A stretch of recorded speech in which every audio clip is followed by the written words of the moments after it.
إن الحمد لله نحمده ونستعينه ونستغفره ونستهديه ونستنصره ونعوذ بالله من شرور أنفسنا ومن سيئات أعمالنا من يهده الله فلا مضل له ومن يضلله فلا هادي له وأشهد أن لا إله إلا الله وحده لا شريك له وأشهد أن محمدا عبده ورسوله أما بعد فإن أحسن الحديث كتاب الله وخير الهدي هدي محمد صلى الله عليه وسلم وشر الأمور محدثاتها وكل محدثة بدعة وكل بدعة ضلالة وكل ضلالة في النار. اللهم صل على محمد وعلى آل محمد كما صليت على إبراهيم وعلى آل إبراهيم إنك حميد مجيد. اللهم بارك على محمد وعلى آل محمد كما باركت على إبراهيم وعلى آل إبراهيم إنك حميد مجيد. أعوذ بالله من الشيطان الرجيم. بسم الله الرحمن الرحيم. وأنذر به الذين يخافون أن يحشروا إلى ربهم ليس لهم من دونه ولي ولا شفيع لعلهم يتقون. وأنذر به الذين، آپ اس قرآن مجید کے ذریعے ان لوگوں کو ڈرائیں یخافون ان یحشروا الی ربہم، جنہیں اپنے رب کے پاس جمع ہونے کے بارے میں خوف ہے، ڈرتے ہیں اس دن سے جس دن انہیں ان کے رب کے پاس جمع کیا جائے گا. انہیں آپ اس قرآن مجید کے ذریعے ڈرائیں. لیس لہم من دونہ ولی ولا شفیع، ان پر اس حقیقت کو مزید واضح کر دیں کہ اس دن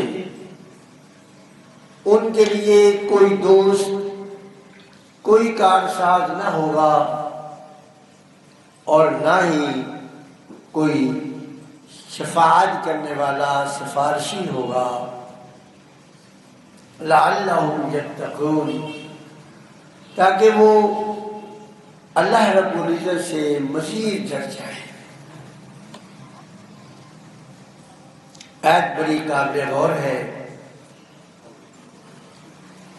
اس پہ غور کریں کہ رب ذوالجلال فرماتے ہیں کہ وَأَنذِرْ بِهِ الَّذِينَ يَخَافُونَ، بھئی آپ ان کو ڈرائیں جو ڈرتے ہیں، جن کے دل میں پہلے ہی خوف ہے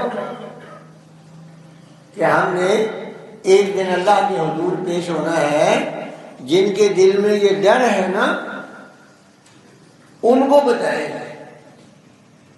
اب ظاہر ہے کہ ڈر کس کے دل میں ہوگا؟ اسی کے دل میں ڈر ہوگا جو قیامت پر ایمان رکھتا ہے. ظاہر ہے نا، اسی وہی ڈرے گا نا، اسی کا یہ عقیدہ ہے نا کہ اسے اللہ کے سامنے پیش کر دیا جائے گا. وَأَنذِرْ بِهِ الَّذِينَ يَخَافُونَ أَن يُحْشَرُوا إِلَىٰ رَبِّهِمْ، انہیں اس بات کا ڈر اور خوف ہے کہ انہیں کیا ایک دن اللہ کے سامنے پیش کر دیا جائے گا. آپ ان کو ڈرائیں. اب ظاہر ہے کہ یہ وہ لوگ ہیں جو قیامت پر ایمان رکھتے ہیں اور قیامت کے ساتھ ساتھ اللہ پر بھی ایمان رکھتے ہیں کہ انہیں اللہ کے سامنے پیش ہونا ہے. اب اس حقیقت سے پھر ایک اور حقیقت ثابت ہوئی. وہ حقیقت یہ ثابت ہوئی کہ جو اللہ پر اور قیامت پر ایمان رکھتے ہیں وہ یقیناً کسی نہ کسی نبی کو بھی تسلیم کرنے والے ہوں گے. ایسا تو نہیں ہے نا کہ اللہ پر بھی ایمان ہے اور قیامت پر بھی ایمان ہے اور کسی نبی کے وہ پیروکار نہ ہو. یہ نہیں ہو سکتا. یقیناً اس سے یہی نتیجہ نکلے گا کہ وہ کسی نہ کسی نبی کے بھی پیروکار ہیں. اب پتہ کیا چلا کہ حکم یہ ہوا, قرآن کا اسلوب یہ بتا رہا ہے کہ حکم یہ ہوا جو اللہ کو مانتے ہیں, رسول کو مانتے ہیں, کسی نبی کے پیروکار ہونے کے دعوے دار ہیں اور انہیں اس بات کا ڈر ہے کہ قیامت کے دن انہیں اللہ کے حضور پیش کر دیا جائے گا. کس چیز سے ڈرا ان کو؟ لیس لہم من دونہ ولی ولا شفیع. ان کو یہ بتا دو کہ قیامت کے دن اللہ کے علاوہ کوئی کارساز, کوئی دوست, کوئی حمایتی, کوئی مددگار اور کوئی سفارشی نہیں ہوگا. اب اس آیت کے ہوتے ہوئے بھی اگر کوئی یہ عقیدہ بنا کر بیٹھ جائے کہ نبی کا پیروکار جو ہے نا اسے تو ڈرنے کی کوئی ضرورت نہیں, جو نبی کو ماننے والا ہے نا, جس نے کلمہ پڑھ لیا ہے اشہد ان لا الہ الا اللہ, جس نے یہ کلمہ پڑھ لیا کہ اشہد ان محمد رسول اللہ, اب اس کو تو ڈرنے کی کوئی ضرورت نہیں, اس لیے کہ اس کی تو شفاعت ہو ہی جانی ہے. اب اس آیت کے ہوتے ہوئے یہ عقیدہ رکھنا میں سمجھتا ہوں کہ یہ بہت بڑی جہالت ہے. یہاں اللہ نے کسی مشرک کو مخاطب نہیں کیا کہ مشرکوں کو یہ کہہ دو. یہ ان کو کہا جن کا قیامت پر ایمان ہے, اور ایمان بھی خالی نہیں, حقیقی ایمان ہے, اور اللہ پر بھی ان کا ایمان ہے. وہ یقین رکھتے ہیں کہ ایک دن ایسا آئے گا ہمیں اللہ کے حضور پیش کر دیا جائے گا, اور وہ اس پیشی سے ڈرتے ہیں. اور کہا کہ ان کو بتا دو کہ لیس لہم من دونہ ولی ولا شفیع, کہ ان کے لیے اس دن کوئی حمایتی, کوئی دوست, کوئی مددگار, کوئی سفارشی نہیں ہوگا. اور جب ان کو یہ پتہ چل جائے گا کہ بھی اس دن اپنے اعمال اور اللہ کی رحمت کام آنی ہے اور کچھ کام نہیں آنا, جب یہ عقیدہ بن جائے گا نا پھر کیا ہوگا؟ لعلہم یتقون, پھر وہ بچ جائیں گے.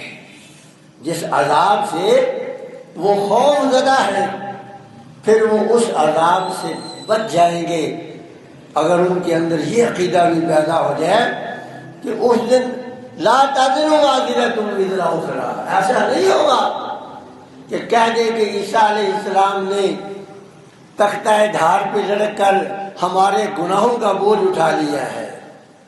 نہیں, اس دن ایسا نہیں ہوگا کہ بھی قبر جانے کے مصطفیٰ جانے, محشر جانے کے مصطفیٰ جانے, نہیں ہوگا ایسا. اس دن ہر ایک کو اپنا اپنا جواب دینا ہوگا.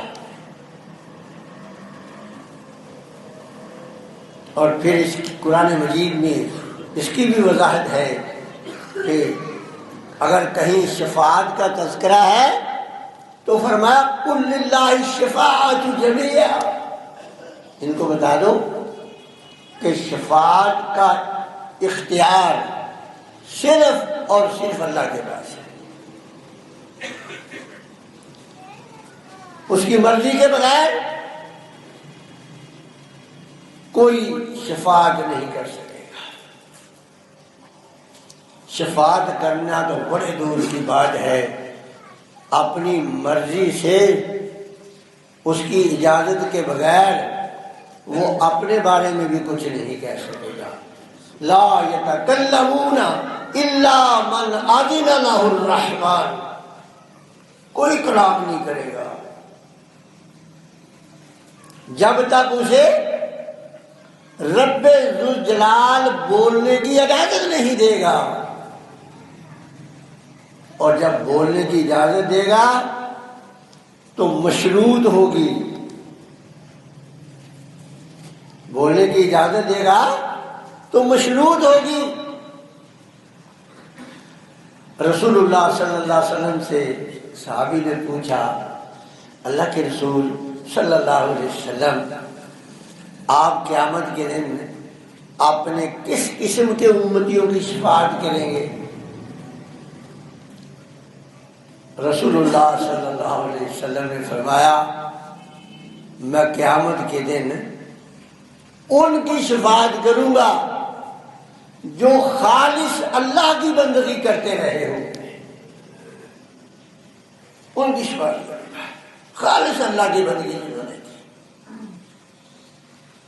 مشروط ہوگی، خالص اللہ کی بندگی کرنے والوں کے لیے ہوگی۔ اللہ فرماتے ہیں لا یتکلمون الا من اذن له الرحمن وقال صوابا، جس کی شفاعت کی اجازت ملے گی نا، وقال صوابا، اسی کی شفاعت کریں گے۔ پہلے اللہ سے اجازت ملے گی، من یشفع عنده الا باذنہ، اللہ کہتے ہیں بتاؤ کون ہے؟ کوئی ہے؟ سوالیہ انداز ہے، کوئی ہے جو اس کے پاس سفارش کر دے؟ ہاں، جو کرے گا اللہ باذنہ، اس کے حکم سے کرے گا۔ قرآن مجید میں اس مفہوم کی آج متعدد بار آئی ہے، اور اس کے اصولوں سے یہ پتہ چلتا ہے کہ کچھ مشرکین کا بھی یہ عقیدہ بن گیا تھا۔ جب مشرکین کو جو الوہیت میں شرک کرتے تھے ان کو خبردار کیا گیا کہ بھی سن لو الہ ایک ہے، ان کی نفی کی گئی۔ جو ربوبیت میں شرک کرتے تھے کہ اللہ کے اختیارات دوسروں کی طرف منتقل کرتے تھے، ان سے مدد مانگتے تھے، ان سے مرادیں مانگتے تھے، جب ان کی تردید کی گئی، بے بس لاچار ہو کر وہ مشرکین کہنے لگے بھئی نہ تو ہم ان کو معبود حقیقی سمجھ کر ان کی عبادت کرتے ہیں، نہ تو ہم ان کو معبود حقیقی سمجھ کر ان کی عبادت کرتے ہیں، اور نہ ہم ان کے پاس اختیارات کا جمع سمجھتے ہیں، تو بھائی پھر تم ان کی عبادت کیوں کرتے ہو؟ کہنے لگے ما نعبدہم الا لیقربونا الی اللہ زلفی، ہم ان کو معبود حقیقی سمجھ کر ان کی عبادت نہیں کرتے، ہم تو ان کی عبادت اس لیے کرتے ہیں کہ یہ ہماری شفاعت کر کے ہمیں اللہ کے قریب کر دیں گے، یہ ہماری شفاعت کریں گے اور ہمیں اللہ کے قریب کر دیں گے، ہم اس لیے ان کی شفاعت کرتے ہیں، جو ہے ان کی عبادت کرتے ہیں۔ اور آج بھی میرے بھائی کتنے ایسے ہیں بالکل اسی زاویے سے، اسی انداز سے کہتے ہیں، مثال دے کر بھی کہتے ہیں۔ جب ان سے یہ کہا جائے کہ اللہ کے بندو ایک اللہ کی طرف رجوع کرو، فاستقیموا الیہ، اس کی طرف رجوع کرو۔ تو آگے سے یہی جواب دیتے ہیں، کہتے ہیں کسی افسر کے پاس جانا ہو تو پہلے پی اے سے بات کرنی پڑتی ہے، یہ مثالیں دیتے ہیں۔ کسی افسر کے پاس جانا ہو نا بڑے کے پاس، تو اس کا جو پی اے ہے اس سے بات کرنی پڑتی ہے۔ پی اے کہتا ہے، پی اے اجازت لے کر دیتا ہے، تو کہتے ہیں وہ تو ایک عام افسر ہے، پھر اللہ کا اتنا بڑا دربار، اور وہاں شفاعت سے بغیر کیسے ہوگا؟ یہی وہ کہتے تھے، ما نعبدہم الا لیقربونا الی اللہ زلفیٰ۔ وہ کہتے ہیں ہم ان کی بندگی ان کو معبود حقیقی سمجھ کر نہیں کرتے، ہم تو اس لیے کرتے ہیں کہ یہ ہم سے راضی ہو جائیں، اور ہم سے راضی ہو کر پھر یہ اللہ کو راضی کر دیں ہمارے بارے میں۔ اور ان کی الف کی پھر کئی قسمیں تھی۔ کچھ ایسے تھے جو فرشتوں کی بندگی کرتے تھے، فرشتوں کی عبادت کرتے تھے، اور وہ یہ سمجھتے تھے کہ فرشتے جو ہیں نا وہ ہماری شفاعت کریں گے۔ جو فرشتوں کی بندگی کرتے تھے نا، فرشتوں کو پوجتے تھے، ان کا عقیدہ تھا کہ فرشتے ہماری شفاعت کریں گے۔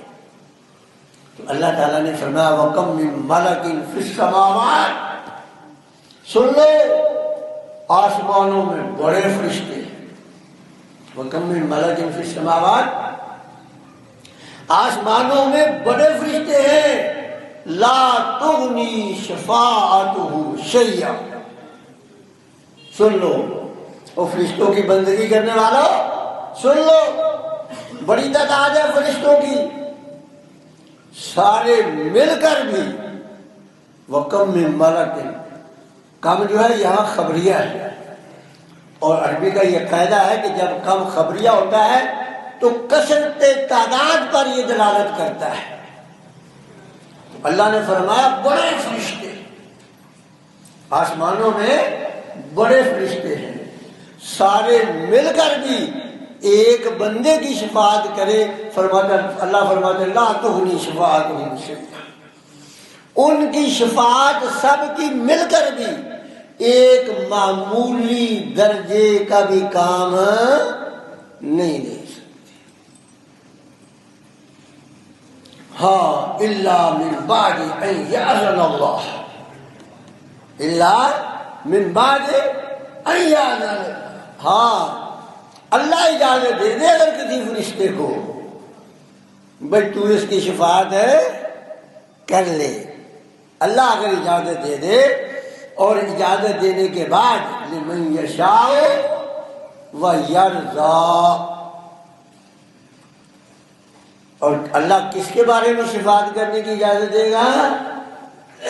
فرشتے کو کس کی شفاعت کرنے کی اجازت دے گا؟ جس پہ اللہ راضی ہو جائے گا، جس پہ اللہ راضی ہو جائے گا۔ اب ظاہر ہے کہ پوجتے غیروں کو رہو اور راضی اللہ ہو جائے، ایسا ہے؟ اس کی کبریائی کو چیلنج کرو، اس کی بڑائی کو چیلنج کرو، اس کے اختیارات دوسروں کو دو، اور توقع یہ کرو کہ اللہ راضی ہو جائے گا۔ اللہ فرماتے ہیں اللہ نے ان کو بھی نفی کر دی، سن لو یہ سارے فرشتے بھی مل کر جو ہے نا اس مالک کی شفاعت کے بغیر، یعنی یہ بھی شرک ہے، یہ عقیدہ رکھنا بھی شرک ہے کہ ہم جو کرتے رہے فلاں کو ہم نے راضی کر لیا تو وہ ہماری شفاعت کر دے گا۔ میرے بھائیوں، رسول اللہ صلی اللہ علیہ وسلم نے یہ بات واضح کر دی کہ شفاعت میں نے ان کی کرنی ہے جنہوں نے خالص اللہ کی بندگی کی ہوگی۔ اور فرشتوں کا تذکرہ رسول اللہ صلی اللہ علیہ وسلم نے فرمایا، حضرت ابو ہریرہ رضی اللہ تعالیٰ عنہ راوی ہے، فرماتے ہیں کہ اللہ رب العزت جب جو مقرب فرشتے ہیں نا، جو سربراہ ہے فرشتوں کی جماعتوں کے، جو فرشتوں کی جماعتوں کے سربراہ فرشتے ہیں نا، اللہ رب العزت جب ان کی طرف کوئی القاء کرتا ہے، کوئی وحی کرتا ہے، ان کے دلوں میں کوئی الہام کرتا ہے، تو وہ فرشتے نہایت تابع داری کے ساتھ کھڑے ہو جاتے ہیں. یعنی وہ اللہ سے اتنے خوف زدہ ہے، اس کے تابع دار بن کے کھڑے ہو جاتے ہیں. اور دوسرے فرشتے جو ان کے متحد ہیں نا، وہ فرشتے پھر جناب اپنے پر مارتے ہیں فرما برداری میں. آپ نے کبھی دیکھا نا، یہ مرغیاں یا جو پرندے پالے ہوتے ہیں، ان کا مالک جب ان کو دانہ دن کا ڈالتا ہے نا، تو وہ شکرانے کے طور پر ہلاتے ہوئے آتے ہیں.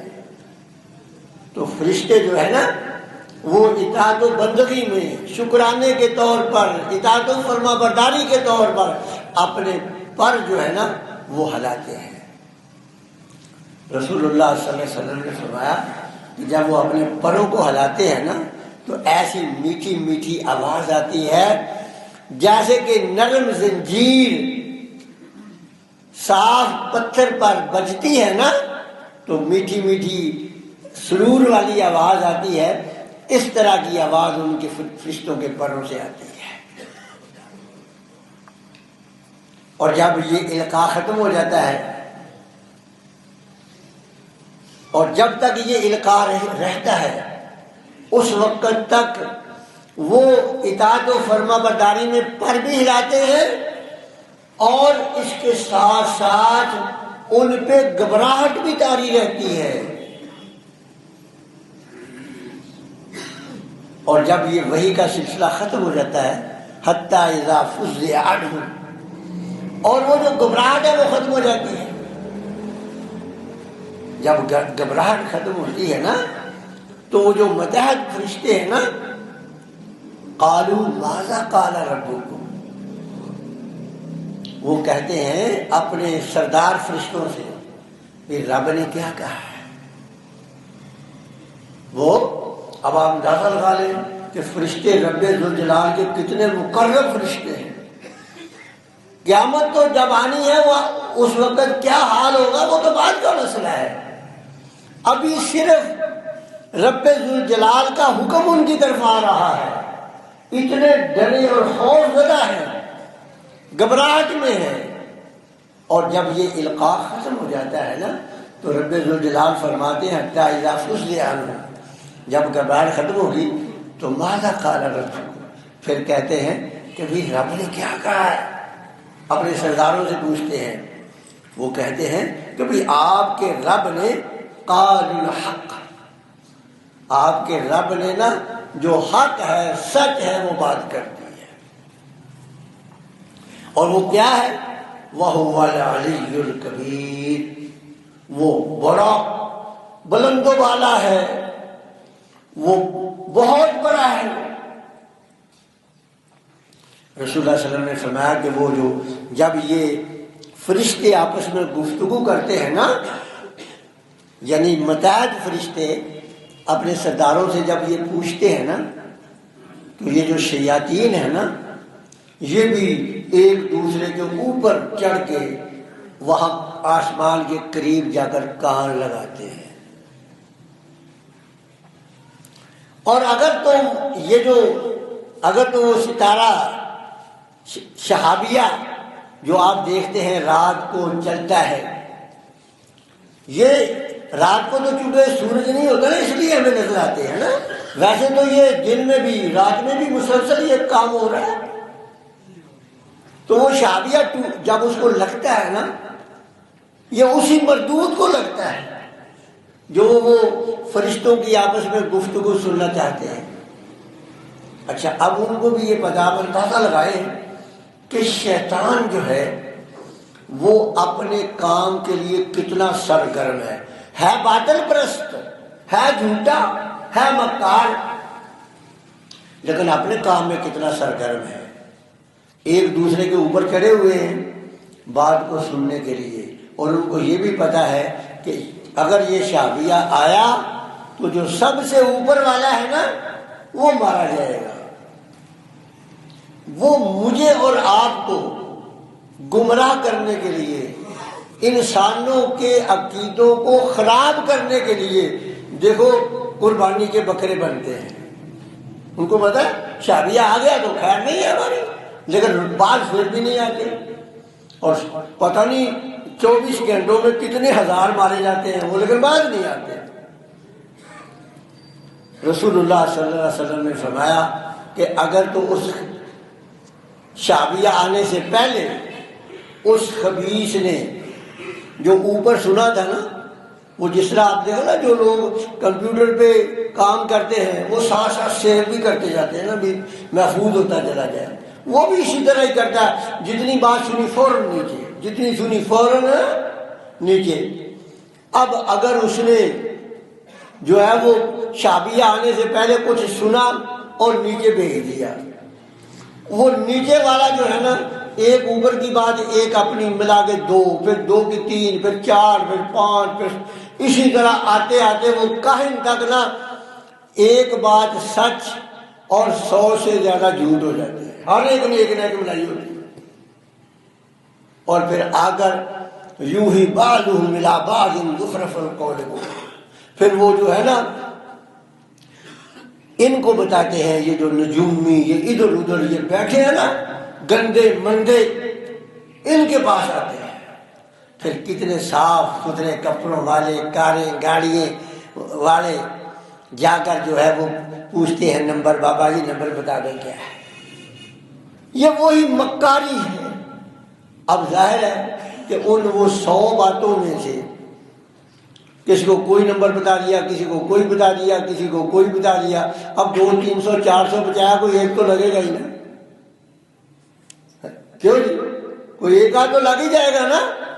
اب جس کا لگ گیا اس نے تو پورے محلے میں ڈڈورا پیٹتا بھی وہ بڑی کرامت والا ہے۔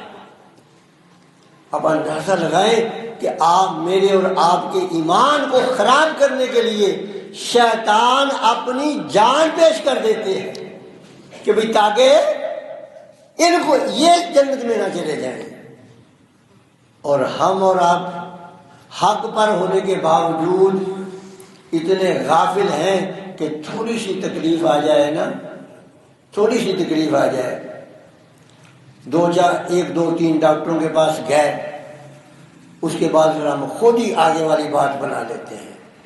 کبھی ڈاکٹروں نے کہہ دیا ہے، ان میں سے کوئی ایک مائی نا یہ کہہ دیتی ہے، پھر ڈاکٹروں نے کہہ دیا بھی اس کو نا یہ ڈاکٹروں والی بیماری نہیں ہے، اسے مولویوں والی بیماری لگی ہوئی ہے۔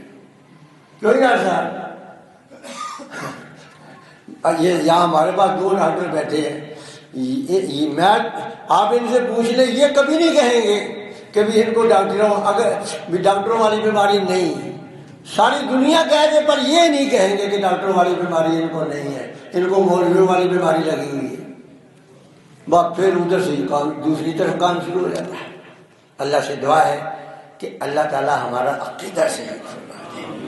وآخر دعوانا الحمد للہ رب العالمین۔